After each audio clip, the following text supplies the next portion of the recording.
Educational creativity চ্যানেলে সকলকে স্বাগত। গুরুত্বপূর্ণ তথ্য একটি আপডেট আপনাদেরকে দিতে হয়। ভারতীয় জনগণনা 2027 একটি পয়েন্টে খুবই সমস্যা তৈরি হচ্ছে।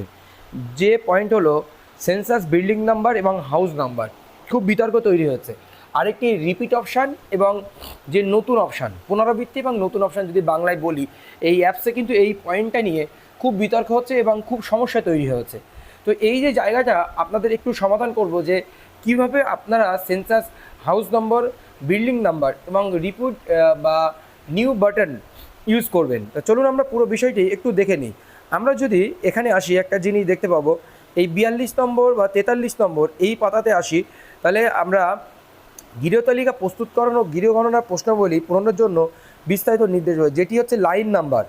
এখানে যে লাইন নাম্বারটি রয়েছে আর এখানে যে বাড়ির নাম্বারটি রয়েছে, এই যে বাড়ির নাম্বার, এই যে বাড়ির নম্বর গৃহতালিকা প্রস্তুতকরণ ও গৃহ গণনার জন্য এই যে বাড়ির নাম্বার, এই জায়গাটাইগুলো আমাদের কিন্তু বিশেষত সমস্যা তৈরি হচ্ছে।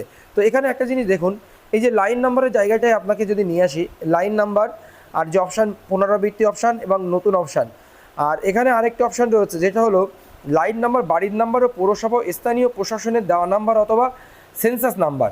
যদি বাড়ির নম্বর একই হয় তাহলে পুনরাবৃত্তি বোতামটি ক্লিক করুন আর সেন্সাস গৃহ নাম্বার এবং পুনরাবৃত্তিও নতুন এই জায়গা। আরেকটা জায়গা আছে যেটি এই যে লাইন নাম্বার ও বাড়ির নাম্বার পৌরসভা, এখানে এটি একটি 4 অঙ্কের সংখ্যা সম্পূর্ণ গৃহতালিকা ব্লকের মধ্যে ক্রমবর্ধমানভাবে অগ্রসর হবে। এই যে লাইন নাম্বারটি প্রথম বাড়িতে প্রথম সেন্সাস গৃহটির জন্য সেন্সাস গৃহ নম্বর 001 নির্ধারিত আছে, এর নিচে পুনরাবৃত্তি বোতাম এবং নতুন বোতামটি দেওয়া আছে। প্রথম সেন্সাস গৃহের তথ্য নথিভুক্ত করার সময় পুনরাবৃত্তি বোতামটি নিষ্ক্রিয় থাকবে। তো এই যে বিষয়গুলো আমরা একটু সঠিকভাবে বুঝে নিই, তাহলে বুঝবেন। আমি আপনাদের এই তথ্য থেকে না, একটা নোটস তথ্য পাওয়া গেছে, সেই নোটস তথ্যের উপরে ভিত্তি করে আপনাদের পুরো বিষয়টা ক্লিয়ার করি। চলুন। সেন্সাস 2027 বিল্ডিং নাম্বার আর সেন্সাস হাউস নাম্বার পার্থক্যটা সহজে বুঝুন। আর একটা হচ্ছে রিপিট যে অপশানটি রয়েছে আর যে নিউ অপশানটি রয়েছে, মানে পুনরাবৃত্তি এবং নিউ। সেন্সাস 2027 এর কাজ শুরু হলো। অনেকেরই প্রশ্ন, বিল্ডিং নাম্বার আর সেন্সাস হাউস কি একই জিনিস? তো বিষয়টি হলো না, একই জিনিস নয়, কিন্তু দুটো বুঝে নিই। বিল্ডিং নাম্বার বা সিএন কি? একটি সম্পূর্ণ বাড়ি বা ভবনকে একটি বিল্ডিং ধরা হয়। প্রতিটি বিল্ডিংয়ের জন্য একটি নির্দিষ্ট সিএন বা সেন্সাস নাম্বার রয়েছে, বিল্ডিং নাম্বার। আর প্রত্যেকটি বিল্ডিংয়ের জন্য একটা সেন্সাস নাম্বার রয়েছে, সেটা CN1, CN2, CN3, CN4 etc. Census house number কি? একটি বিল্ডিংয়ের মধ্যে যদি একাধিক আলাদা ফ্ল্যাট, ঘর বা দোকান থাকে এবং সেগুলো পৃথক প্রবেশ পথ থাকে, অনেক সময় নাও থাকতে পারে, তাহলে প্রত্যেকটিকে আলাদা সেন্সাস হাউস হিসাবে গণনা করা হবে। সেন্সাস হাউস নাম্বার কি? প্রত্যেকটি বিল্ডিংয়ে যদি আলাদা আলাদা প্রবেশ পথে ফ্ল্যাট, ঘর বা দোকান থাকে বা নাও থাকতে পারে, সেন্সাস হাউস হিসাবে গণনা করা হবে। এক কথায় একটি পরিবার বাস করে একটি সেন্সাস হাউস। এক কথায় একটি পরিবার বাস করে একটি সেন্সাস হাউস, মানে একটা সেন্সাস হাউসের মধ্যে একটা পরিবার বাস করে। তাহলে সেগুলো CN1, একটা হাউসের মধ্যে একটা পরিবার বাস করে। এরপরে উদাহরণস্বরূপ একটি বিল্ডিংয়ে 3টি ফ্ল্যাট থাকে, মানে একটা বিল্ডিংয়ের মধ্যে যদি 3টি ফ্ল্যাট থাকে, ভালো করে বুঝবেন, বিল্ডিং নাম্বার থাকবে CN1 আর সেন্সাস হাউস নাম্বার থাকবে 001, 002, 003। কারণ একটা বিল্ডিং CN1 মধ্যে 3টি ফ্ল্যাট থাকছে, সেন্সাস হাউস নাম্বার মানে বাড়ির মধ্যে, বিল্ডিংয়ের মধ্যে হাউস, ঘর 1, 2, 3 এইভাবে হয়ে যাবে। এরপর পাশের নতুন বিল্ডিংয়ে গেলে বিল্ডিং নাম্বার হবে CN2। পাশের আরেকটি নতুন বিল্ডিংয়ে গেলাম, তখন বিল্ডিং নাম্বার হবে CN2। কারণ একই ব্লকের মধ্যে দেখাচ্ছে, ওটা হতে পারে একই ব্লকের মধ্যে, কিন্তু বিল্ডিং নাম্বার আলাদা হতে পারে CN2। কিন্তু সেন্সাস হাউস নাম্বার শুরু হবে 004, কারণ একই বিল্ডিংয়ের মধ্যে অবস্থিত। ভালো করে বুঝুন, কারণ একটা জায়গায় ধরুন অনেক ধরনের, একটা ব্লকের মধ্যে অনেক ধরনের বিল্ডিং থাকে। সেই বিল্ডিং নাম্বারে যখন যাব, প্রথমে CN1, সেই CN1-এর মধ্যে অনেকগুলো হাউস 1, 2, 3।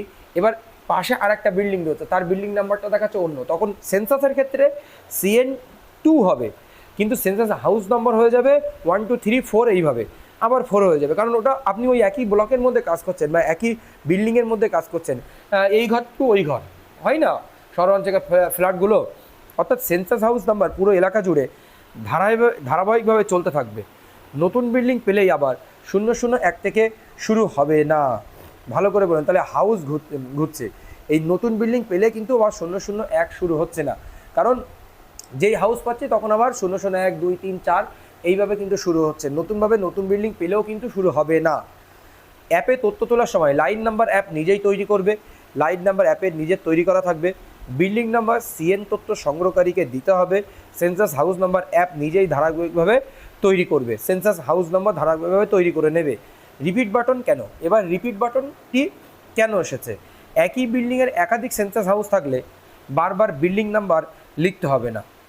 একই বিল্ডিংয়ের একাধিক সেন্সাস হাউস থাকলে বিল্ডিং নাম্বার বারবার লেখার দরকার নেই, শুধু আপনি রিপিট করে আপনি বিল্ডিং হাউস নাম্বারটা লিখবেন, তাছাড়া আর কিছু লিখবেন না। বিল্ডিং নাম্বার স্বয়ংক্রিয়ভাবে চলতে থাকবে। বাড়ির গায়ে যদি লেখা থাকে CN54, তাহলে এর অর্থ হলো বিল্ডিং নাম্বার CN5। আর বিল্ডিংয়ের মোট 4টি সেন্সাস হাউস রয়েছে, ভালো করে বুঝুন। CN5 মানে বিল্ডিং নাম্বার 5, কিন্তু তার পাশে যদি 4 দেওয়া থাকে তাহলে এই বিল্ডিংয়ের মধ্যে 4টি সেন্সাস হাউস নাম্বার রয়েছে, বা 4টে বাড়িকে আমাকে সেন্সাস করতে হবে বা তথ্য নিতে হবে। আর যদি পুরো দুটো বিল্ডিংয়ের মাঝখানে নতুন একটি বিল্ডিং পাওয়া যায় তাহলে নতুন নাম্বার হতে পারে CN10/1, কারণ দুটি বিল্ডিংয়ের মাঝখানে যদি নতুন একটি বিল্ডিং পাওয়া যায় তাহলে CN10/1, কারণ আপনি নতুন বিল্ডিং পেয়েছেন। তবে সেন্সাস হাউস নাম্বার আগে ধারাবাহিক নম্বরের পর থেকেই চলবে, হাউস নাম্বার চেঞ্জ হবে না, পরপর চলবে, বারবার আপনি গুলিয়ে ফেলবেন না, হাউস নাম্বার পরপর চলতে থাকবে। মনে রাখবেন, বিল্ডিং নাম্বার CN এবং সেন্সাস হাউস নাম্বার সম্পূর্ণ আলাদা বিষয়। বিল্ডিং বদলালেই সেন্সাস হাউস নাম্বার আবার 001 থেকে শুরু হয় না। বিল্ডিং বদলালো মানে সেন্সাস হাউস নাম্বার 001 থেকে শুরু হয় না, এটা গুলিয়ে ফেলবেন না। তো এই জিনিসটা আপনারা ভুল করবেন না, কারণ এই জিনিসটা অনেকের ক্ষেত্রে ভুল হচ্ছে, বা এইটা নিয়ে অনেকের মধ্যে বিতর্ক তৈরি হয়েছে। যাতে বিতর্ক তৈরি নয় সেই তথ্যটা আপনাদেরকে দেওয়ার চেষ্টা করলাম। আর রিপিট বাটন কেন আবারও বলে দিচ্ছি, বিল্ডিংয়ের একাধিক সেন্সাস হাউস থাকলে বারবার বিল্ডিং নাম্বার লিখতে হবে না।